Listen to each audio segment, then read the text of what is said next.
Listo, ya estamos aquí para empezar este Hangout. Hemos tenido unos problemillas, pero suele pasar cuando la tecnología está presente, ¿no es cierto? Es impredecible la tecnología, nos ayuda muchísimo, pero muchas veces también nos sorprende de manera ingrata, como en esta circunstancia. Pero ya estamos aquí con nuestros invitados.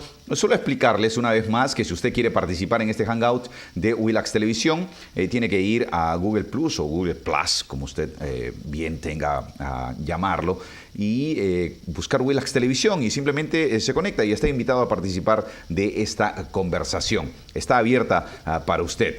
Y además le tengo que explicar que el programa Hangout está en la hora que usted siempre ha visto Ajuste de Cuentas. Lo que pasa es que los muchachos de Ajustes de Cuentas, Víctor Andrés Ponce y Víctor Robles, están de vacaciones. Bien por ellos. Oye, qué suerte. ¿En dónde están? ¿En Aruba? ¿En dónde están? Me imagino que entre Cancún, Varadero y Aruba, ¿no es cierto? No sé, no han dicho nada. Se han ido en silencio, pero están de vacaciones, así que no se preocupe. No, ellos no están, no se han despedido de Willax Televisión. Ese Ajuste de Cuentas está bastante largo, entonces. Muy bien, se lo merecen, pues han trabajado muy bien. Ya les voy a presentar a mis invitados, ustedes los están viendo en la parte inferior, pero ahí está Alfonso Baella, que se encuentra en Chacarilla, el estanque, ¿no es cierto? Así es que está conectado con nosotros. Y Giovanni Vizcardo, que se encuentra en Washington, en los Estados Unidos. Y por supuesto está el embajador Eduardo Ponce de Vivanco. Embajador, un gusto verlo a través de este Hangout. Yo sé que usted me ha dicho que guardemos el secreto y no vamos a decir dónde está usted, pero de seguro que está disfrutando. ¿Cómo están? Muy bien, Samuel. Buenas noches a todos. ¿De qué conversamos, embajador? Bueno, yo creo que el tema del día es el Mundial de Fútbol entre Perú y Chile, ¿no? Este mano a mano, ¿no es cierto? Ha finalizado ya la presentación peruana, el viernes es la presentación chilena. ¿Cómo ha visto, embajador, esta presentación que los propios chilenos han indicado que lo han visto con mucho respeto y han escuchado atentamente los alegatos peruanos? Bueno, yo estoy también seguro que nosotros los peruanos hemos escuchado mucho respeto a los chilenos, porque creo que los dos equipos jurídicos están a la misma altura, y eso me parece muy importante, ¿no? Muy importante para aprender, porque lo que estamos haciendo los dos pueblos es aprender la otra mitad de la verdad, y lo que de ella se pueda deducir. Esta mañana, una vez más, el equipo jurídico del Perú me parece que ha dado un ejemplo de impacto y de contundencia en los argumentos, pero obviamente falta la otra mitad, que es la respuesta de Chile, ¿no? Entonces, el juicio final, entre comillas, hay que reservarlo para ese momento. Pero creo que hay algunas cosas que son bien destacables de la presentación de esta mañana, ¿no? Por ejemplo, el profesor Bondi, que me pareció particularmente preciso, dijo algo tan importante como lo siguiente: que Chile, en su dúplica, había desistido de presentar como había presentado una negociación que se llevó a cabo a partir del año 1968 y a través de la cual se logró decidir los emplazamientos de unos faros de enfilamiento para que el haz de luz del paralelo que partía del hito número 1 se proyectara hacia unas 12 o 13 millas o 14 en el mar, y los pescadores artesanales no se confundieran. ¿No? Entonces, si Chile desistió de ese argumento en su dúplica, me parece algo absolutamente fundamental, porque deja allanado el camino como para que la Corte se pueda pronunciar fácilmente a partir del punto en el que la frontera llega al mar, ¿no?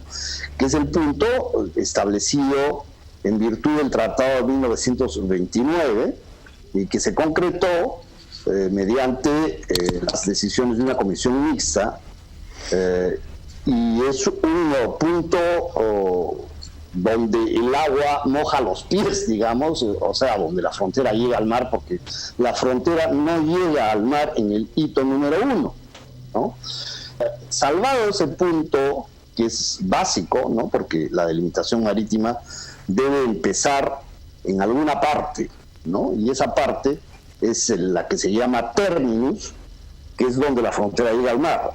Una vez que se practica y se concreta ese punto, la Corte puede proceder, según el Perú le ha solicitado, a delimitar la frontera marítima como ella crea conveniente. El Perú la ha pedido conforme a la línea media, y verá la Corte si es que ejecuta esa primera parte de la demanda peruana. Por otro lado, el Perú también ha pedido, como se sabe, un triángulo que es la proyección natural de su zona de 200 millas, si es que no estuviera limitada por la línea del paralelo en el sur. En ese punto, el profesor Pelé ha hecho una gran fuerza al final, anticipándose, diría yo, a lo que la Corte suele hacer, que es combinar unos elementos en favor de una y otros en favor de otra de las partes, ¿no? Entonces, si se zanja el tema del terminus, de aquel punto donde la frontera terrestre llega al mar, tenemos un punto que tiene que estar, no es a favor del Perú, es a favor del derecho, es a favor del Tratado de Fronteras entre Perú y Chile, que es el Tratado de 1929. El segundo elemento, que es la frontera marítima, en fin, la Corte la delimitará por la línea que considere conveniente. Pero cualquiera que sea la decisión de la Corte en ese sentido, el pedido peruano de que se le otorgue soberanía y jurisdicción sobre este triángulo externo, que es de una dimensión considerable, puede ser bien uno de los elementos que también juegue en favor del planteamiento peruano. Entonces, esto me ha parecido una cosa interesante, precisa, muy bien planteada, así como me ha parecido también muy interesante que el profesor Pelé zanje esta discusión que a mí no me gustaba porque era muy poco rigurosa, en cuanto al carácter de la declaración de 1952. El profesor Pelé ha dicho en forma muy clara que sí es un tratado, ¿no? No es un tratado de límites, pero sí es un tratado. Entonces, hay que tener estas cosas claras porque no se puede mistificar la realidad, ¿no? No se puede mistificar la realidad, así como tampoco se pudo mistificar las actas que las dos partes hicieron y suscribieron con ocasión de la negociación de la conferencia de 1952 en Santiago y luego de la conferencia en Lima en 1954. Esos me parece que han sido los puntos que vale la pena resaltar en este momento, con cargo a que mañana escuchemos a los abogados chilenos hacer sus puntos y tengamos la oportunidad de ensayar un punto medio y un equilibrio una vez que ellos terminen sus alegatos. Alfonso, ¿tú qué piensas de la presentación peruana en este cierre y el viernes, donde los chilenos van a presentar y van a sustentar su última presentación en la fase oral ante la Haya? Mira, definitivamente el Perú ha hecho hoy día una presentación excelente. Lo que hemos visto por televisión en todo el país ha sido la ratificación no solamente de los argumentos del Estado peruano, sino de la calidad de los mismos. Creo que se ha dado una excelente demostración de que el profesionalismo y la razón están de un lado y que es el nuestro. Lo importante será, como bien ha señalado el embajador y como creo que es el espíritu de todos los peruanos, de escuchar con respeto y con atención el argumento del lado chileno y después entrar a una etapa de reflexión y de manejo de la comunicación dentro de cada país y dentro de ambos países de manera simultánea, porque lo que debe quedar aquí claro, y ese es un poco lo que deberíamos de iniciar como proceso intenso entre ambas naciones y sobre todo en sus equipos diplomáticos, pero también en sus equipos de comunicación, en sus empresas y en sus fuerzas sociales en general, inclusive las políticas, es de ver cómo es que se tienen que acercar esas naciones, más allá de lo ocurrido en La Haya, e iniciar el proceso de distensión y de aceptación de ese fallo, cualquiera que sea este. Porque creo que aquí debemos dejar de lado el tema de que somos vencedores o vencidos y mirar el común futuro que tenemos por delante, que es lo realmente importante. Entonces creo que ha habido ya una cobertura de prensa mediática muy grande. Creo que hemos visto durante varios días y semanas cómo se han presentado los argumentos. Creo que queda claro cuál es la posición peruana. Me parece estupendo lo que han hecho los defensores del Perú y los abogados y los profesionales. Creo que ahora lo que queda es escuchar, como digo, el tema de Chile, pero sobre todo iniciar un proceso de reflexión y de espera cauta y prudente. Lo menos que podríamos desear y lo menos que debería ocurrir es que exista una exaltación, que exista una suerte de triunfalismo que solamente llevaría a hacer daño y a creer que estamos en una situación de éxtasis que no va a llevar a nada bueno. Creo que la prudencia y la seriedad deben ser la compañía de Perú y la compañía de Perú en las próximas semanas. Giovanni, en el Perú y en Chile, seguro, en cada uno de esos países, los peruanos y chilenos han seguido de cerca este litigio en su exposición de fase oral de ambas delegaciones. Los peruanos en el exterior y en Washington, ¿tú has tenido alguna, posibilidad de enterarte si los peruanos que radican en Estados Unidos, en el caso particular de ti de Washington, han seguido de cerca este litigio o están más metidos en sus cosas, en el problema que enfrentan por el déficit laboral que existe en Estados Unidos, la crisis financiera, los ha distraído un poco de este importante tema que para los que residimos en Perú y en Chile ha significado?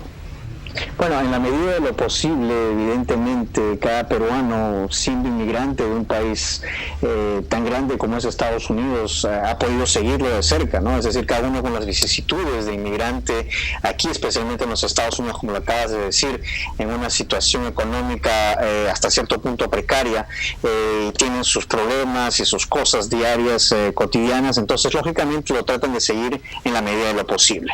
Por lo que yo he podido percibir, y como tenemos un poco la perspectiva del exterior de ver al Perú y a Chile juntos, ¿no? Porque los chilenos ven a Chile y los peruanos ven al Perú, o se pueden ver ellos dos, uno al otro, pero ver a los dos al mismo tiempo desde el exterior, hay ciertas dudas, ciertas cosas que vienen a colación, como por ejemplo lo que acaba de decir el presidente Evo Morales en cuanto al litigio que él quiere formar, especialmente en La Haya, para llegar a Chile y hacer que tengan la salida al mar, ¿no? Lo que para ellos es un derecho para los bolivianos. Entonces, lógicamente Chile ha mantenido su posición diciendo de que eso no está en cuestión, eso no está en duda de que los bolivianos se merecen una salida al mar. Pero en lo que he leído y lo que me he podido enterar aquí también es de que Chile está empezando a decir que, bueno,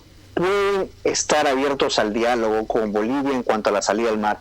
Y ahora que estamos pasando, como lo decía muy bien don Eduardo, viviendo un poco el clásico del Pacífico, ¿no? En términos futbolísticos, puede que entre también un tercer equipo a jugar, ¿no? Y Bolivia en ese sentido quizás aproveche, o bien Chile tratando de matar a dos pájaros de un tiro, esta zona en cuestión, este gran triángulo exterior, en realidad significa muchos kilómetros de pesca y de riqueza ictiológica.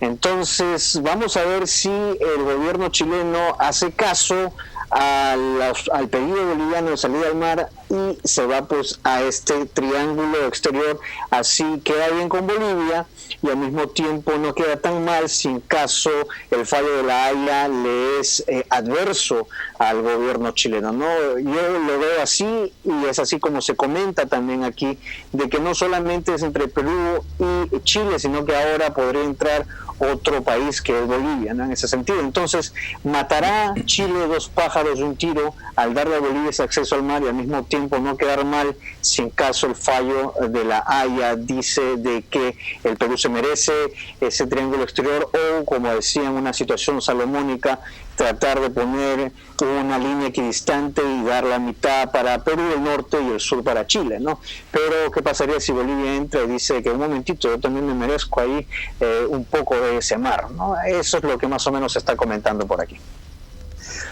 Qué interesante el punto que trae a colación nuestro amigo Vizcardo. Y yo creo que es lo suficientemente importante como para zanjarlo claramente, ¿no? Porque la verdad es que Bolivia y su pretendida interposición, tanto terrestre como marítima, según ahora se plantea, entre el Perú y Chile, siempre ha sido nefasta, ¿no? Nefasta política y geopolíticamente, y en términos de equilibrio, y en términos de gasto, y en términos de preocupación de política exterior y de alternativas estratégicas. Eso desde el punto de vista del interés nacional. Desde el punto de vista de las posibilidades jurídicas de que Bolivia concrete esa aspiración y aproveche de este predicamento jurídico, no de equidad, jurídico, en La Haya, y yo tengo que decir que esa posibilidad es nula.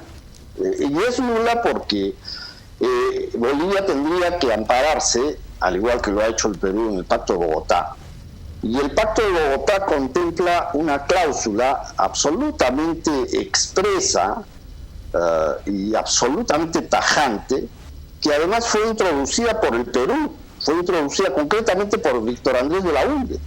Y esa cláusula impide que ninguno de los países signatarios pueda invocar la jurisdicción obligatoria de la Corte Internacional de Justicia para resolver problemas que han sido zanjados por tratados bilaterales, laudos arbitrales, etcétera, etcétera. Entonces, el tratado de 1903 entre Chile y Bolivia es de 1903, de tal manera que es imposible que la Corte aboque competencia para tratar una demanda de Bolivia que no haría otra cosa que mover el cotarro político y hacerle perder tiempo a la Corte, con resultados que se pueden anticipar con absoluta certeza, ¿no?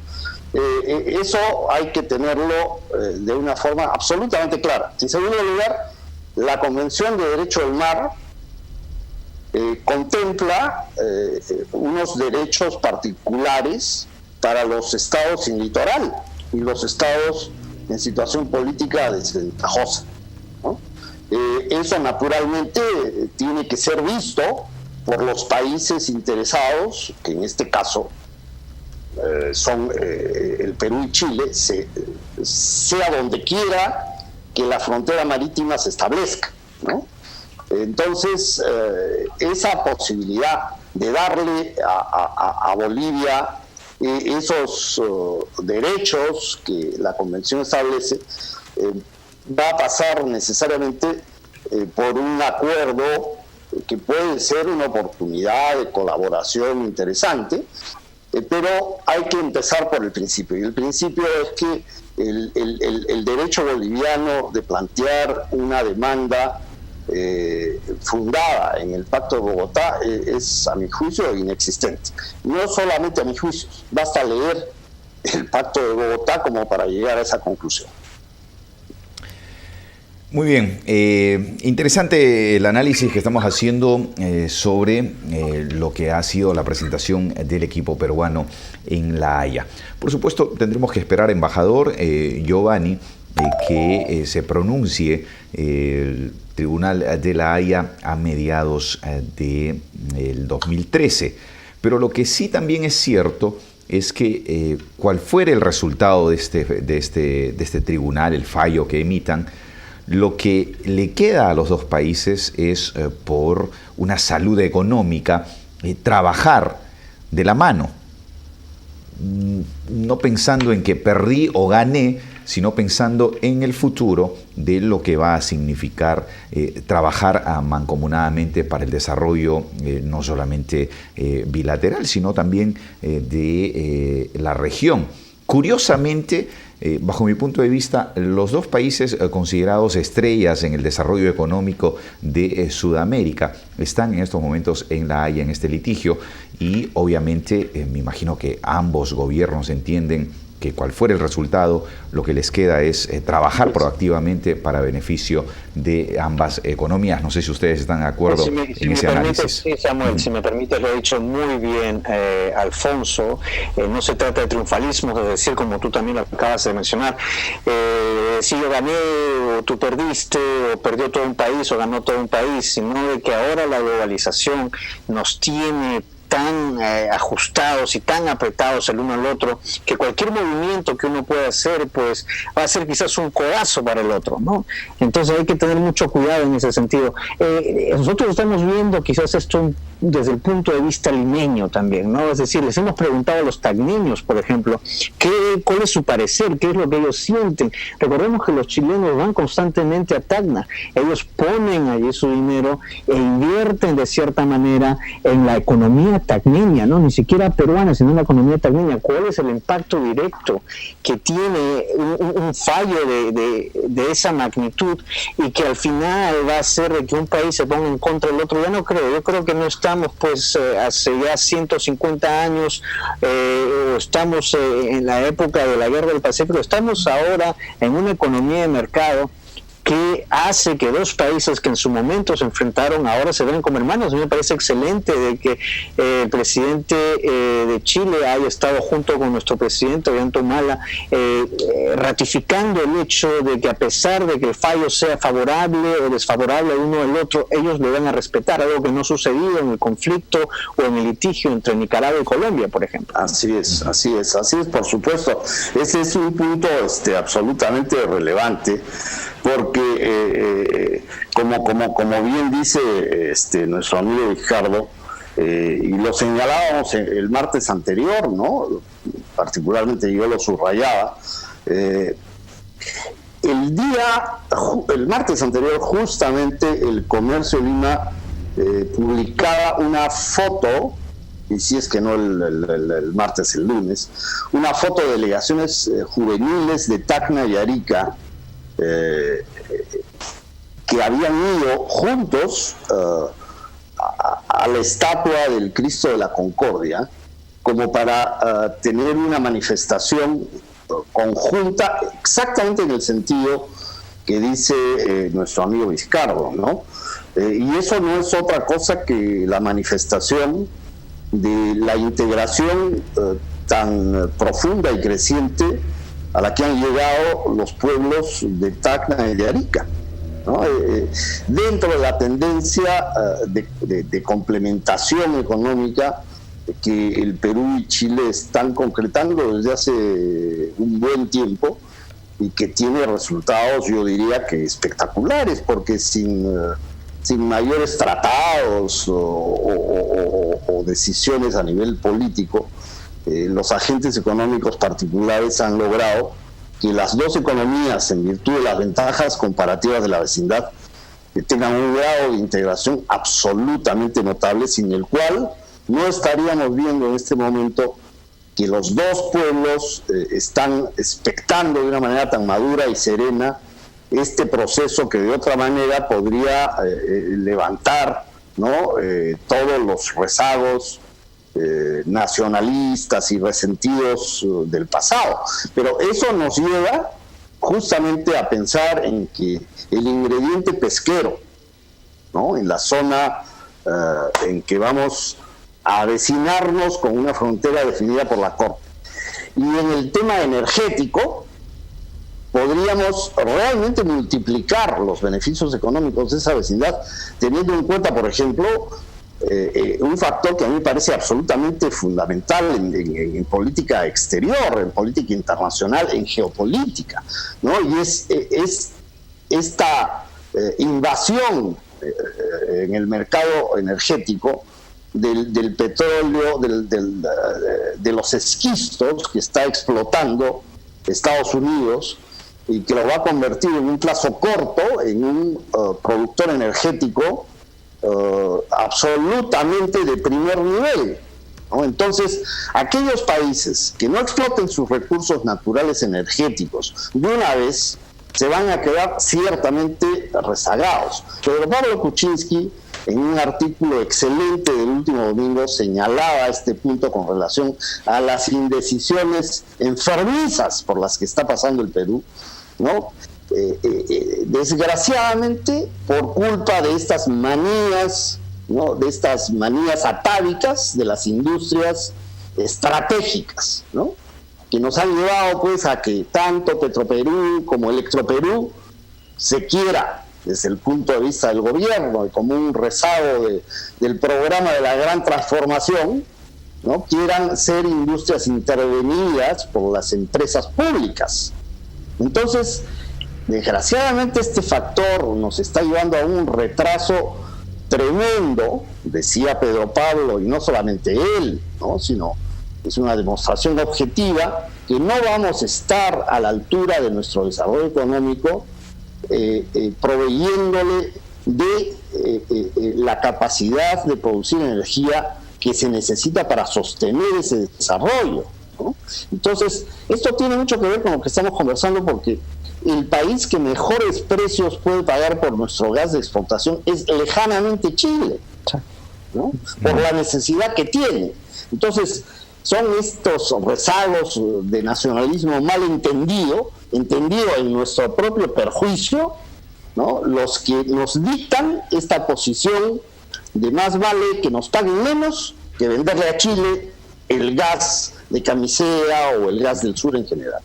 Ahora, embajador, en este tema de los esquistos, he leído mucho que Venezuela se opone y porque directamente esta explotación estadounidense estaría generando no una dependencia como hasta ahora se tiene por parte de la OPEP, ¿no es cierto?, que uno de sus integrantes es Venezuela. Ahora, son los que más están saltando, como se diría, porque consideran que lo que está haciendo Estados Unidos es generar más contaminación y al fin y al cabo se aferran al tema ambientalista y dicen que estaría contribuyendo a una aceleración del calentamiento global. Pero bajo mi interpretación de estos planteamientos, por ejemplo, por líderes venezolanos del gobierno de Chávez, es que están tratando de defender sus intereses dentro de la OPEP.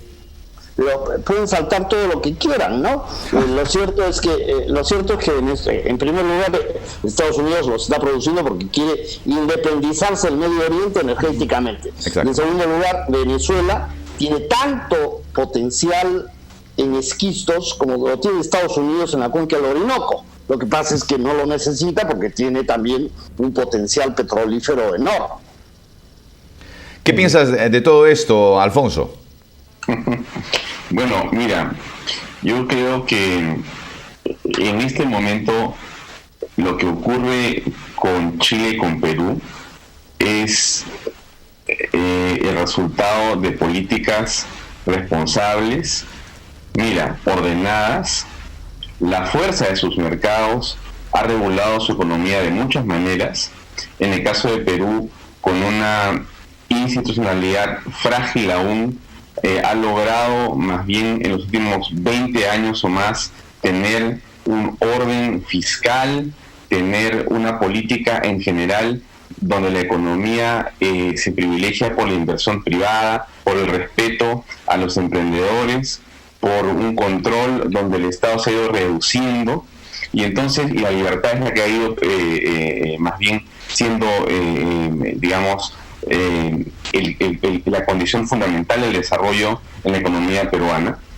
Y en el caso de Chile también ha habido, sin duda, un régimen de desarrollo económico muy pegado a una idea de nación y de desarrollo. Estos dos países, como hemos escuchado también aquí hace unos minutos, son sin duda ejemplos en América Latina. Y entonces da esta circunstancia histórica en la que, mira, afortunadamente estamos discutiendo un tema que, si bien es cierto, es muy importante y muy trascendente, también tiene una serie de parámetros la discusión. O sea, estamos visualizando, estamos avisorando posiblemente en los próximos 8 meses la solución a esta discrepancia, a este problema. Y eso nos va a dar una enorme potencia económica a ambos países. Porque terminado este problema, insisto, cualquiera que sea la solución, cualquiera que sea el laudo o el fallo del Tribunal de la Haya, y ambos países, como se han comprometido, aceptándolo, lo que queda por delante solamente es iniciar un proceso, ahora sí, realmente potente y complementario de desarrollo económico. Ese es el gran desafío que tenemos para nosotros los chilenos. No para enfrentarnos nunca más, sino para encontrar la verdadera unidad que nos ha dado el territorio y la historia y la geografía y la geopolítica, pero que tenemos una coincidencia en lo que son nuestras naciones, en la realidad, en los hechos. Y entonces tenemos que avanzar a otro ritmo y tenemos que iniciar un proceso realmente de crecimiento, donde la lucha, como nosotros entendemos bien en el Perú, no es entre los pueblos, es contra los otros enemigos, que son la pobreza, la falta de educación, el narcotráfico, la delincuencia. Ahí están los grandes enemigos que tienen estas dos naciones, y tenemos ahí sí que apoyarnos para poder vencer a estos enemigos. Entonces, creo que de una vez por todas, cualquiera que sea el resultado, es un resultado.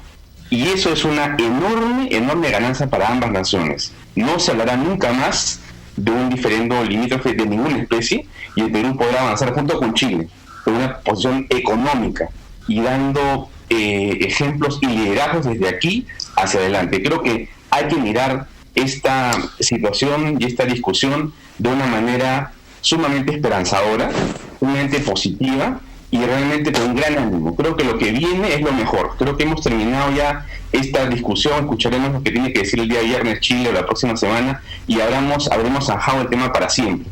Y creo que ese es, digamos, una reflexión que vale la pena hacer, porque no hay que confundir.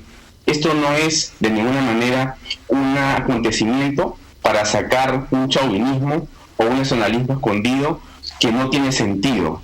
La economía, como se ha mencionado aquí, la globalidad necesita otro tipo de componentes. La frontera territorial no es una frontera. Lo que interesa, lo que importa es cómo los talentos de los países, cómo las economías y cómo los liderazgos se pueden construir sobre la base de posiciones claras en el desarrollo de los pueblos. Y ahí está el ejemplo claro de lo que estos dos países han hecho. Miremos si no lo que pasa en Argentina, en Bolivia, en Venezuela, lo que está pasando inclusive en Ecuador. O sea, tenemos que mirar con bastante cuidado para entender cómo es que otros países han equivocado los caminos y cómo nosotros nos ha costado un enorme esfuerzo, pero finalmente hemos acertado en esos desarrollos. Entonces, lo peor que podría pasarnos sería no entender que ya terminó este asunto. Cualquiera que sea, insisto, cualquiera que sea el resultado, el asunto ha terminado. Y lo que tenemos que hacer por delante, los políticos en el país, los comunicadores, la sociedad civil, es encontrar los puntos de comunión, los puntos de unión, y dejar el tema zanjado para siempre. No hay nada más que hablar de fronteras con Chile, y lo que ocurra con ese fallo es lo que Dios va a querer. Y se acabó el tema. Hay que pasar a otro tema, que es lo realmente importante. Bien, vamos a hacer una pequeñísima pausa en este Hangout de Willax Televisión. Gracias, Juan Brillos. En Luval Móvil creemos que es mejor cambiar tu aceite que cambiar tu auto. Por eso presentamos el nuevo Móvil Super, que ayuda a reducir el desgaste, prevenir la formación de depósitos y extender la vida de tu motor. Comprobado para recorrer un largo camino. Móvil Super, larga vida para tu motor, distribuido en Lima y todo el sur del Perú por Luval. Ojo al dato, ¿dónde está el negocio? Está desarrollándose una oferta muy interesante de compras en línea. Es un portal de retail online que ofrece pago contra entrega en efectivo. La economía y tu día a día. Es necesario que las mismas zonas desarrollen un músculo empresarial que logre abastecer las distintas necesidades que tienen las personas que allí viven para evitar los desplazamientos. Roberto Castro te la pone fácil. Cómo sales y te diferencias y cómo eres alguien capaz de ofrecer una propuesta de valor superior a la del resto. En Mercado Express, de lunes a viernes a las 7 de la noche, por Willax Televisión, noticias que sirven. Mercado Express llega gracias a Tu RPC Creció, nueva RPC extendida de Claro.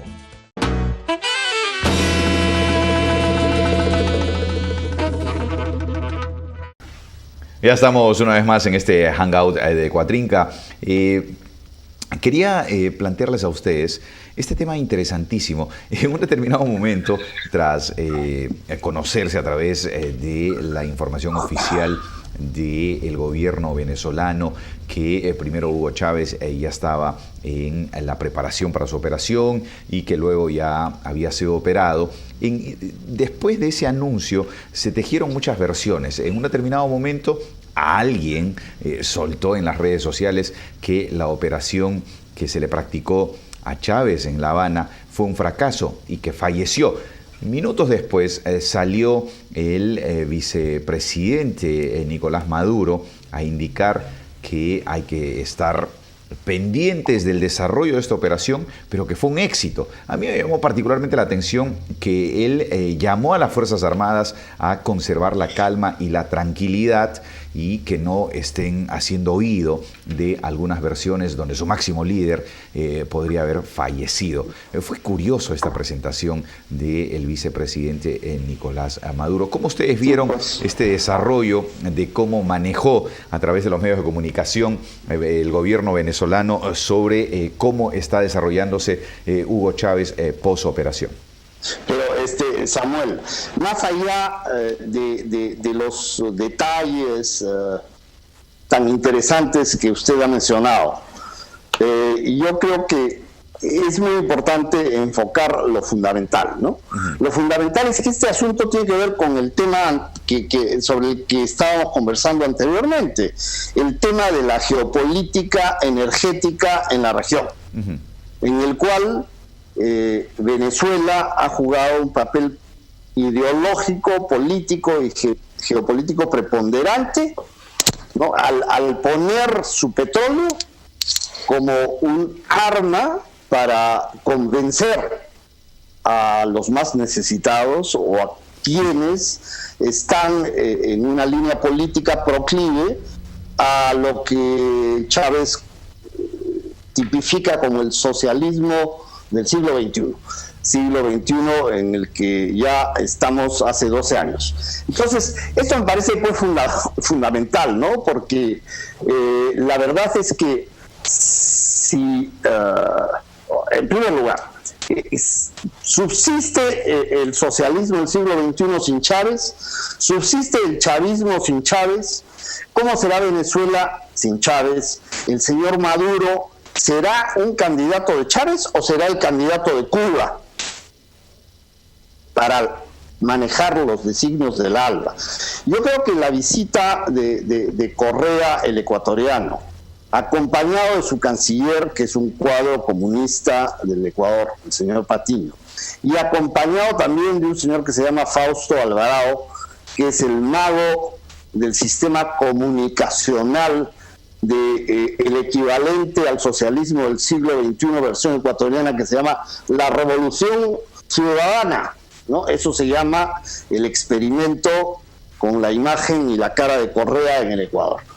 Los tres han viajado a Cuba, ¿no? A darle su apoyo espiritual al señor Chávez, ¿no?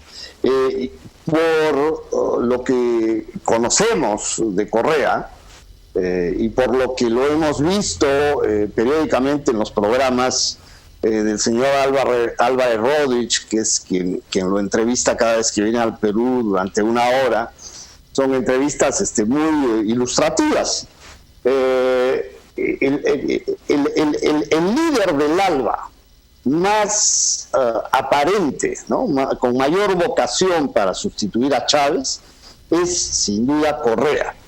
Es el más preparado, es el más inteligente, desgraciadamente, y tiene un país que produce petróleo, ¿no? Entonces, dada la relación entre la producción petrolera y el número de habitantes, la infraestructura del Ecuador, su cohesión territorial, lo que ha progresado en infraestructura, que es muchísimo, el Ecuador económicamente está mucho mejor de lo que se debería esperar. Es un país dolarizado, ¿no? Y eso significa una desventaja comparativa y competitiva muy fuerte. Y tiene pues un presidente que es propietario del país, porque esa es la verdad. Entonces, me parece, para terminar, que este elemento es básico para proyectar el futuro de Sudamérica y de América Latina en su conjunto. Alfonso. Solamente para decir, creo que ya lo ha expresado bien el embajador, yo creo que simplemente lo que nos queda es esperar, y yo creo que todavía puede haber un espacio para un chavismo sin Chávez, y creo que Correa puede ser el delfín. Quizá no tiene el petróleo que tiene Chávez, pero tiene las ganas, y no nos olvidemos que Irán está muy cerca de Correa. Irán, que es una fuerza potente en esto política y geopolíticamente en el ámbito mundial, ha abierto embajadas en toda América Latina, está de la mano haciendo negocios en América Latina con dinero, con bancos y con armas, y que así como ha visitado a Evo Morales y como ha visitado a Hugo Chávez, ha estado presente y de la mano con Correa también. O sea que ahí están los tres amigos. Uno está en este momento enfermo, dos están vivitos y coleando, y Correa se perfila como el próximo presidente de Ecuador, porque va a la reelección con la ayuda de Irán. Así que hay que tener cuidado con el tema, estar ojito abierto, porque cualquier cosa puede pasar ahí. Ahora, Giovanni, en Miami los venezolanos opositores al gobierno de Chávez han iniciado serias protestas oponiéndose a lo que propuso Chávez, que si por el decaimiento de su salud no puede asumir la presidencia, lo tiene que hacer el vicepresidente Maduro. Sin embargo, la Constitución venezolana no estipula eso, sino que se debe convocar a nuevas elecciones. Bueno, solamente para entrar en un punto muy interesante que acaba de mencionar Alfonso, el hecho de que Irán está efectivamente dentro de lo que es el escenario político latinoamericano, y no necesariamente porque está interesado en Venezuela, en el petróleo, en Ecuador, sino para hacerle un poco la zancadilla pues a los Estados Unidos, ¿no? Sabemos de qué se trata eso, efectivamente.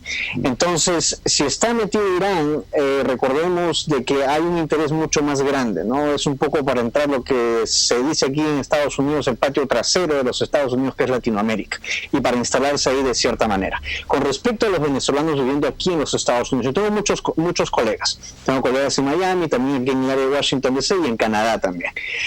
No te imaginas, Samuel, lo frustrados que están los venezolanos, que lógicamente viven aquí.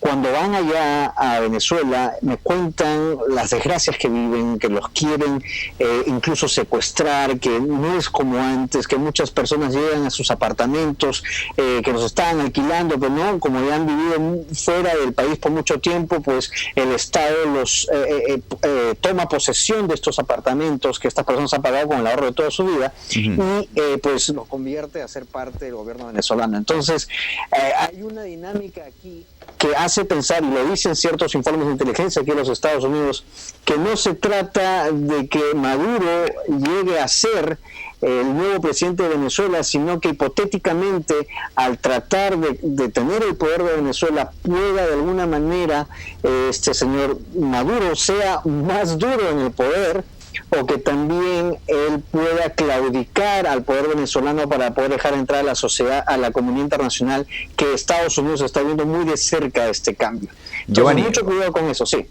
Muchísimas gracias a todos ustedes por haber participado. Hemos llegado al punto final de este hangout de Cuatrinca. Al embajador Eduardo Ponce, muchísimas gracias por conectarse desde algún punto del Perú. Las Palmas. Desde Las Palmas. Siga disfrutando, embajador. A Giovanni Vizcardo desde Washington, D.C. y a Alfonso Baella desde Chacarilla. Muchísimas gracias a todos ustedes y por nuestra parte ha sido todo por hoy. Nos vemos mañana en otro Hangout. Chao.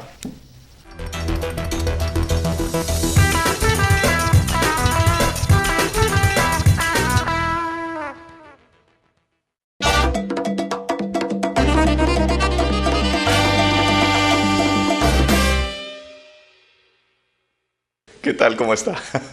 Bienvenido a las noticias de esta hora. El abogado Alain Pellet brindó hoy los alegatos finales de Perú ante el Tribunal Internacional de Justicia de La Haya. Durante una hora de exposición, el letrado se encargó de refutar detalladamente los argumentos chilenos, haciendo hincapié en la Declaración de Santiago de 1952 y en su validez como un tratado. Para ello usó didácticos ejemplos para ilustrar a la Corte sobre la inconsistencia de los alegatos chilenos. Veamos.